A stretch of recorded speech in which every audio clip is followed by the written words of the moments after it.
Harta yang paling berharga.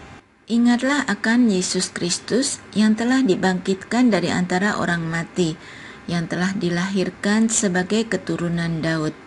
Itulah yang kuberitakan dalam Injilku.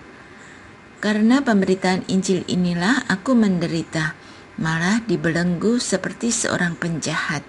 Tetapi firman Allah tidak terbelenggu. Karena itu, aku sabar menanggung semuanya itu bagi orang-orang pilihan Allah, supaya mereka juga mendapat keselamatan dalam Kristus Yesus dengan kemuliaan yang kekal. Benarlah perkataan ini, jika kita mati dengan Dia, kita pun akan hidup dengan Dia. Jika kita sabar, kita pun akan ikut memerintah dengan Dia. Jika kita menyangkal Dia, Dia pun akan menyangkal kita. Jika kita tidak setia, Dia tetap setia, karena Dia tidak dapat menyangkal dirinya.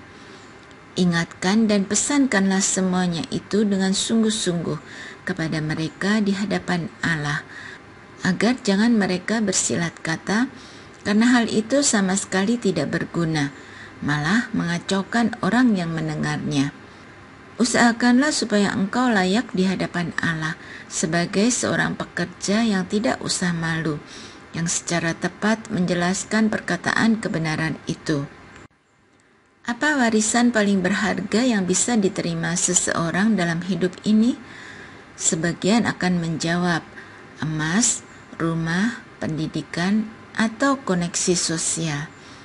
Tetapi, dalam suratnya kepada Timotius, Paulus memperlihatkan harta yang jauh lebih mendasar, keselamatan dalam Kristus, bukan sekedar sebagai status rohani, tapi sebagai hidup yang dibagikan dan diperjuangkan.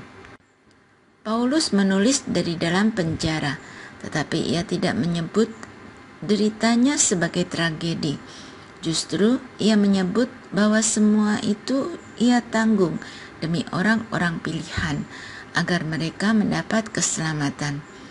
Ini bukan sekadar kesalehan pribadi, tetapi iman yang hidup dalam relasi, dalam komitmen untuk menghadirkan kasih Allah secara nyata. Dalam keluarga, warisan iman tidak cukup hanya dengan mengajarkan doktrin. Keselamatan harus menjadi suasana hidup bersama. Ketika orang tua saling mengampuni, ketika anak-anak diberi ruang untuk gagal dan belajar kembali, ketika kasih tidak berhenti pada kata-kata, tapi menjadi cara hidup. Keselamatan bukan aset yang diwariskan seperti harta, tapi atmosfer yang dialami, dirasakan, dan dihidupi bersama.